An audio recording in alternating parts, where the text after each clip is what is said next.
This is the topic that we have not discussed yet at Weekends of Capitalism, because somehow this topic was not super introduced in Poland yet. The topic of free private cities. Well, maybe Poland has some history with Gdańsk and Tree City. Maybe our next guest will refer to that. But in any case, the managing director of Free Private Cities Foundation, Peter Young. Thank you, Tomek. Thank you very much. Hi, everyone. So thank you, Rainer, for an amazing presentation. It's really good to get some hard statistics behind the progress that capitalism has brought us. And of course, many of us are here today because we're people that believe in trying to bring about a more capitalist society, a society characterized by free exchange, voluntarism, and a limited role for the state. But if that's what we want to achieve, the question is, what's the best strategy to pursue? So one option we have is to try and change the existing political system from within. For example, by voting, lobbying, or campaigning. But an alternative approach is the approach I want to talk about today. And that's the approach of building an alternative system. I want to talk about building something called free cities, self-governing territories that uphold individual rights and freedoms.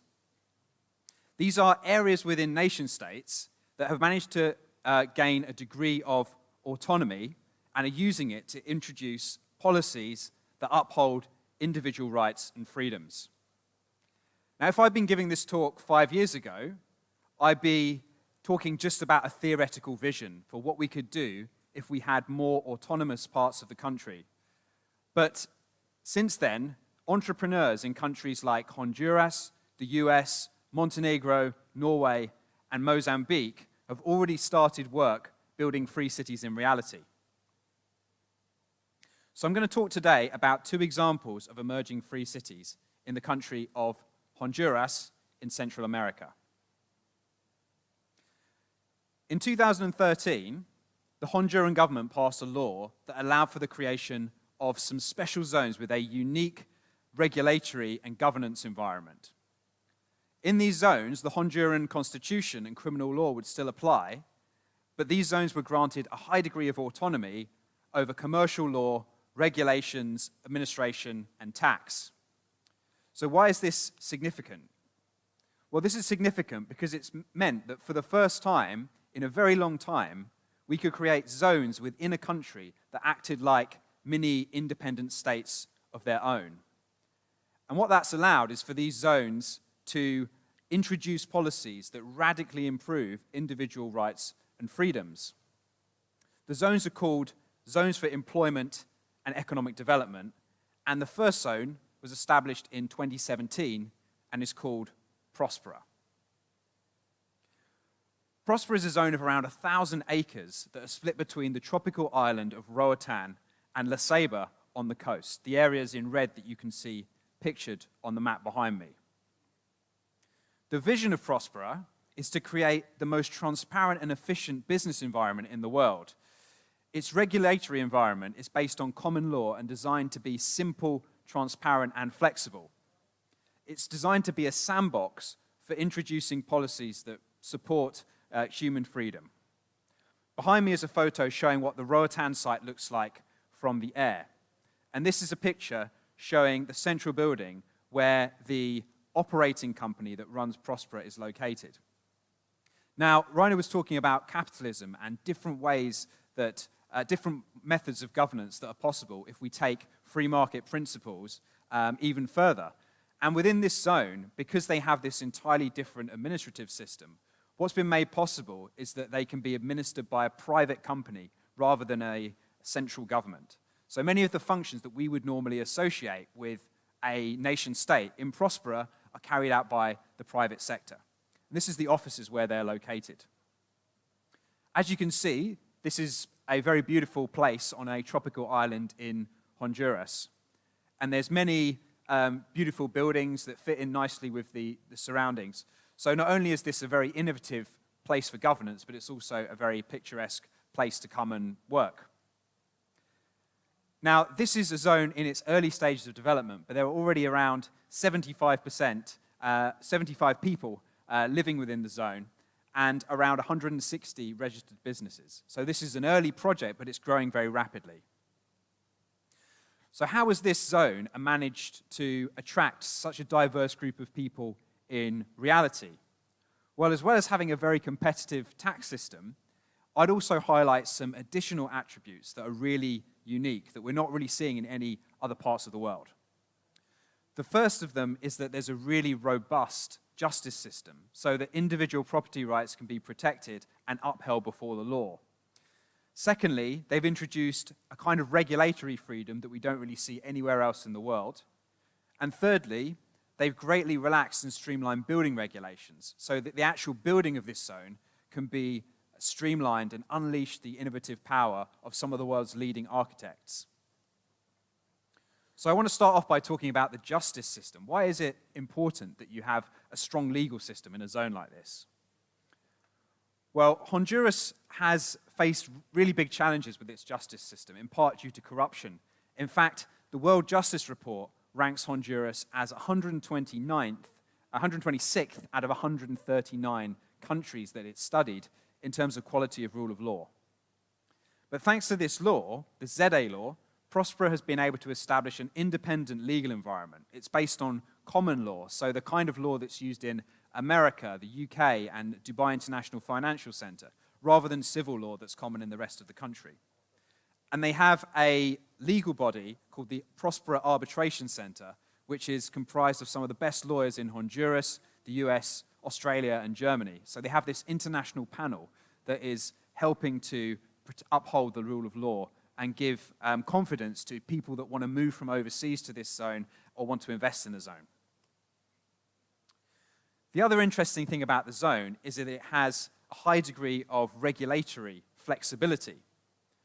Now, if you're a business working within a country, you normally have to comply with a single set of regulations that are determined by the central government. But Prospera says that this isn't necessarily the best way of doing things. They allow you to choose from over 19 different countries and have your business regulated by that country's regulation, or even have no regulation whatsoever. So if you're an automotive company, for example, you might choose to follow German regulations. If you're a medical supplies company, you might want to follow US regulations. If you're a drone company, you might want to follow Japanese regulations. All of these are possible in this free city of Prospera. Or, as I've said, you can just have your interactions governed by the common law that is used in this special zone. So this is something that is really unique and hasn't been tried in other parts of the world. So an example of a company that has been able to take advantage of this is MiniCircle. MiniCircle is a therapeutics company that does gene therapy in order to help patients with chronic debilitating diseases, such as HIV and Crohn's disease. It was founded in the US in 2020, and they realized that it was really costly and time-consuming to bring new drugs to market. So they did some calculations. They worked out that if they wanted to bring their drug to market in the US, it was going to take them 3 years, and it was going to add $2.5 million onto the cost of their product. So instead, they came to Prospera. And Prospera found a way of allowing their company to meet some of the best US and international standards in terms of drug safety, but bring the product to market within just 8 months. Bring the clinical trial to a start within just 8 months, rather than the 3 years that it would have taken in the US. The next thing I want to highlight is that Prospera has radically reduced its red tape in the construction industry to unleash the creative power of architects. It's removed the vast majority of building regulations. So in most countries, if you want to build a new structure, you need to first, it's mandated that you need to first fully plan and construct it before people can move in and start using the building. What this doesn't allow for is a more modular, step-by-step approach to architecture that's advocated by many free market architects. So, for example, this building behind me that you can see, this is a building in Prospera that is made from individual cubes that fit together like pieces of Lego. And this is a simple, small example, but what it allows for is that if a building starts out with a certain use, it can be tried and used by a business, and they can find that if they have greater uses later on, if their business is successful, then they can expand it. Or equally, they could repurpose it by taking one of the modules off and adding a residential area rather than a commercial area. So within this zone, typically, you can basically add and take away these modules from buildings. But in a normal environment, if you were doing this in the US or the UK or Honduras in general, this wouldn't be approved by the planning regulations. This is a simple example that's already been constructed, but architects show that a lot more is possible when you unleash the creative power and take away these building regulations. Behind me is an artist's impression of what Prospera is going to look like. And each of these individual units that you can see that are part of this building are formed and can be fitted together and expanded as the needs of the building develop. Here are some more scenes of the buildings. So these three areas have been really instrumental in encouraging people to move to and invest in Prospera. And Prospera is just one example of how private governance and free cities are being implemented in reality today. I now want to give another example, which is a development called Ciudad Morazán. This is also in Honduras and taking advantage of this special law that allows for private governance and autonomy to be implemented in practice. So this zone, Ciudad Morazán, is a 59-acre development that's situated on the outskirts of Choloma. Choloma is an industrial area of Honduras, and an area where there are significant problems with crime, and I'm going to come on to that in a moment. So because of the issues with the safety and crime in this area, this development, Ciudad Morazán, has a very different focus to Prospera. Prospera is focused on attracting international investment, whereas this zone is focused on creating a safe and attractive living environment for blue-collar workers, ordinary Hondurans that want to get a job, want to get on, want to improve their situation. So as I said, unfortunately, Honduras as a whole has one of the highest crime rates in the world. If you look at just the homicide rate, it's around 42 per 100,000 people compared to just 6 in the US or 1 in the UK. So it's orders of magnitude higher in terms of violent crime than you would get in certain other parts of the world. So in order to tackle this, Ciudad Morazán have placed a really high emphasis on the safety and security of residents. And this has created quite a unique situation because the local security team you can see behind me, because there is this high autonomy that has been granted by the government to these zones, they can essentially act like a private police force. So this is one of the first examples of a fully private police force in an area that we've seen in the world. So to give a bit more context, unfortunately, due to corruption within the Honduran police, they can often be a hindrance rather than a help when they're in an area that has high crime. But within these special zones, the owner of Ciudad Morazán, the owner of the zone, has to grant permission if someone's going to come in, if the police are going to come in and try to administer the area.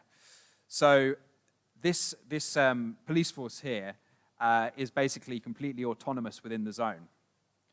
And what that means is that they've been able to really clamp down on problems with gangs in the area and problems with corruption and provide a level of service to the local residents that hasn't really been seen before. For example, there's a digital system that all the citizens can use in order to check in and check out of the zone. It happens really quickly and seamlessly, and it stops anyone who shouldn't be there from coming in. And at the same time, every resident has an app that they can use. So if any sort of security incident happens within the zone, they can immediately press it and they can call the police for assistance. So as you can see behind me, Ciudad Morazán has been quite successful in creating a very safe and attractive living environment for its residents. There are people of all ages living there and people that are across the socio-economic spectrum. Here are some shots that were taken when I made a visit to there last year. Now, the regulatory environment has also meant that they can keep costs really low. So I mentioned construction in Prospera, but Ciudad de Morazán has also been able to make the housing units super affordable for people. And they do that because of the lack of the building regulations, but also because they keep the taxes really low. So the taxes that would normally be passed on to the residents aren't. They just keep the costs lower, which has made these developments are much more affordable for everyday people. There is only one tax in Morazán, which is a 5% income tax. And other than that, the government makes its money by renting out apartments. But because of the low cost, this is kept extremely low for the local residents. One of the apartments that you can see behind me only costs around $120 per month to rent. And that's a family home that can house around 3 to 4 people.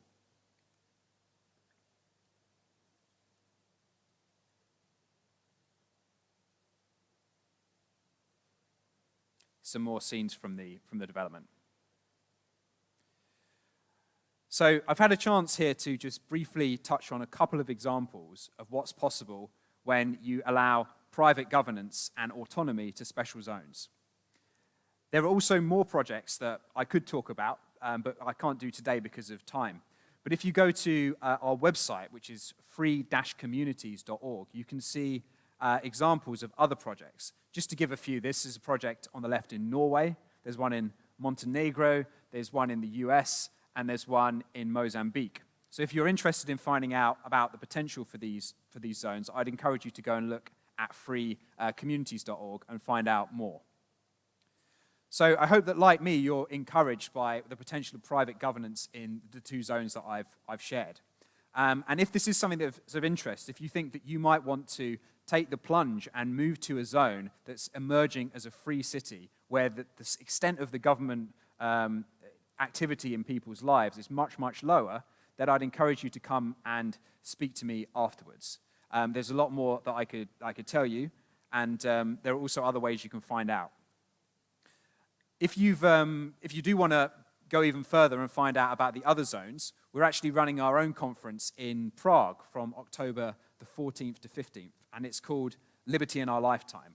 And this is the place once every year where people come together and they share the progress that they've been making on these special zones and explain how you can get involved. So if this is something of interest, we'll have people from Prospera, Morazán, Montelibro, Liberstad in Norway, all coming along, and it would be great to see as many of you there as possible.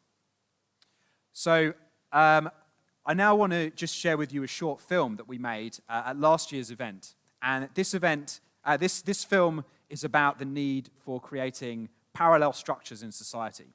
Because I mentioned at the beginning, if we want to bring about a change, there are basically 2 strategies available. We can either try and change the existing system, or we can do something different. We can create our own system.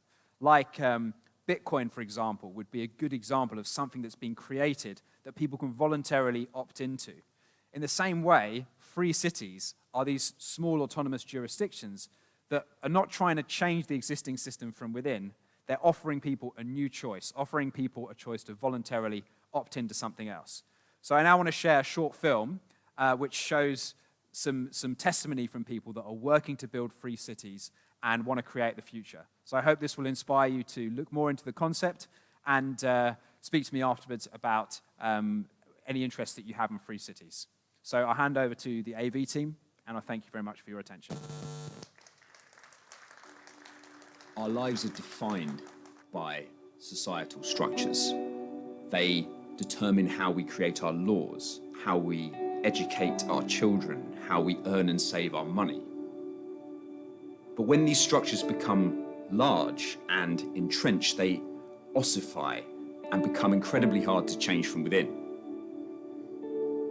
If we want change, we need to build new structures, parallel structures that people can peacefully and freely opt into.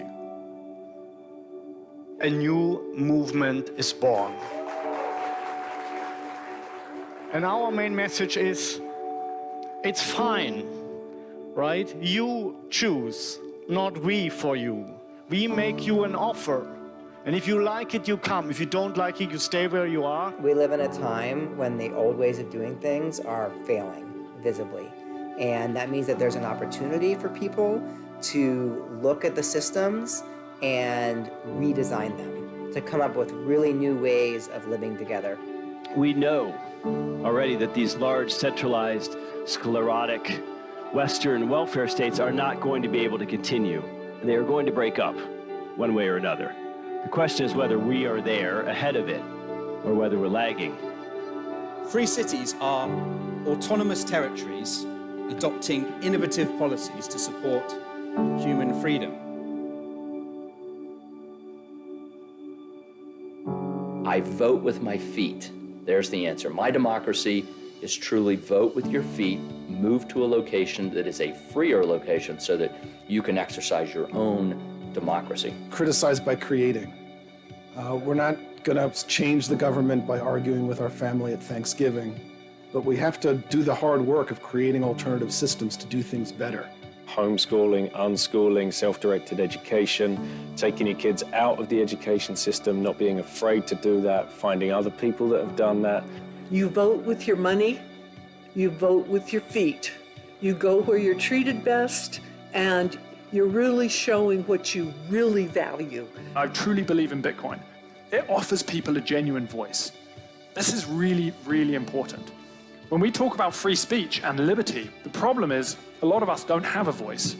And our voice isn't just in what we physically say. Our voice is in how we push our value hierarchies out into the economy, how we want to spend our money in the economy. So there's this economic freedom that's emerging, and there's this physical freedom that's emerging. This is two very, very powerful forces, and we as people, as individual actors, have this incredible opportunity to take this and push it forward and spread the message. New kinds of money, of financial systems, of housing, ways of living and working with new laws, new countries, new institutions. And that's fun, that's exciting. We have to get in there with our hands and tinker. I think each one of us can identify with the fact that we felt isolated or alone in our views, and we may all feel differently on the spectrum of being a libertarian, but then at the end of the day, having different views, but still respecting each other.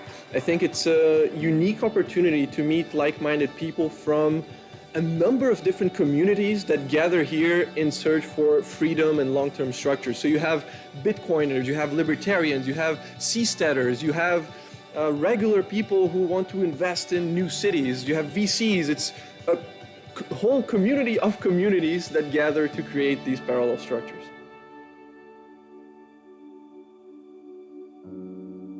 Things do not have to work the way that they currently do. Things do not have to remain broken. Things do not have to get worse as everybody assumes they will. You as an individual can take action to build a better and more prosperous future for the world, and you can have a real impact if only you put your mind to it.